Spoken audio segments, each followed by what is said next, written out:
जोडधंदा आम्हाने दिला.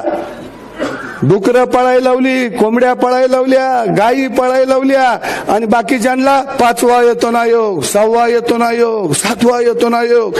त्याला नाही सांगितलं तिजोरीत खडखडाट आहे, तू बी 2-4 गायी घे, तुझी बी बायको मसर राखील, तुम्ही बी धारा काढा, दूध विका. त्याला सांगितलं नाही. त्यांना 2-2 लाख पगार, 3-3 लाख पगार. आमचा बा 18 तास काम करतोय आणि हे इकडं 45 मिनिटं कोण शिकवत या, कोण 6 तास काम करत या. आणि ह्यांना उन्हाळ्याची सुट्टी, काम सावलीत, सुट्टी उन्हाळ्याची. काय धंदा चाललाय राव.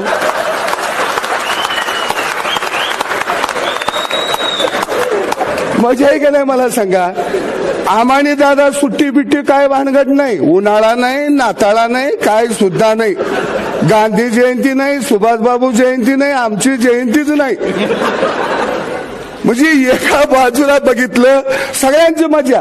अगदी निंबाळकर साहेब आहेत, आमदार खासदार सगळ्यांची मजा आहे. 2 लाख 3 लाख तुम्हाला बी विमान फुकट, रेल्वे फुकट, इष्टी फुकट. हायगाईच करायची नाही. आम्हाने काय नाही. आम्हाने काय म्हणते ती 65 वर्ष झाली की म्हाताऱ्याला अर्ध तिकीट.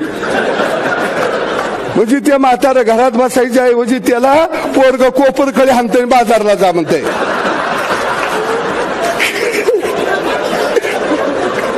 का तर अर्ध तिकीट आहे. ते बी म्हातारा चढताना इष्टीतनं पडतंय, खुबा मोडतंय ना अर्धा एकर विकायला लावतंय.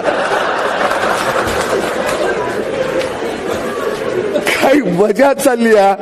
आणि पुन्हा सगळं आम्हाने, अगदी आमच्या मुलांना कोण घुगऱ्या देतंय शाळेत. अहो आमची माई सुपानं दान वाढत्या लंगा गोसावी घरात आला तर, आणि त्याच्या हातात घुगऱ्या देताय तुम्ही वाटी. आणि आम्ही बी वाटी देतोया.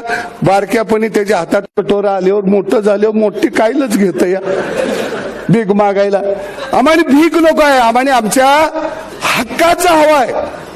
आम्हाला भिकेची गरज नाही, कारण शेतकरी हा खऱ्या अर्थानं या जगाचा पोशिंदा आहे, या देशाचा पोशिंदा आहे.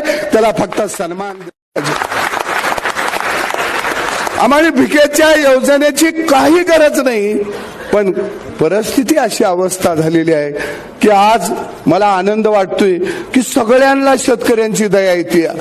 पण त्याचा कांदा 40 रुपये किलो झाला की मोर्चेच मोर्चे. तर टीव्हीला बी बातम्या, डोळ्यात पाणी आलं. अरे 40 रुपये कांदा झाला, खाऊ नका ना. टमाटो खावा, बटाटो खावा, गाजर खावा. बर कांदा म्हणजे काय आटम बांब आहे का? 2-4 महिने थांबा की जरा. बर लईच खाऊ वाटत असला तर स्वस्ताईच्या काळात ज्यूस करून पियत बसा.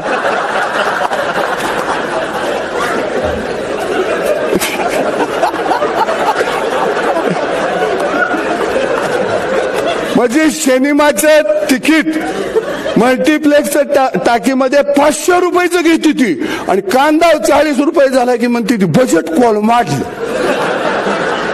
काय कोलमाडते?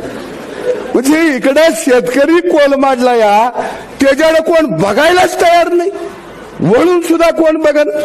बर आमची अवस्था काय वाईट आहे. लेकरा बाळांना चांगलं शिक्षण नाही, आमच्या अंगावर धडूत कपडा नाही, आमच्या घरात हातरून पांघरून चांगलं नाही. आज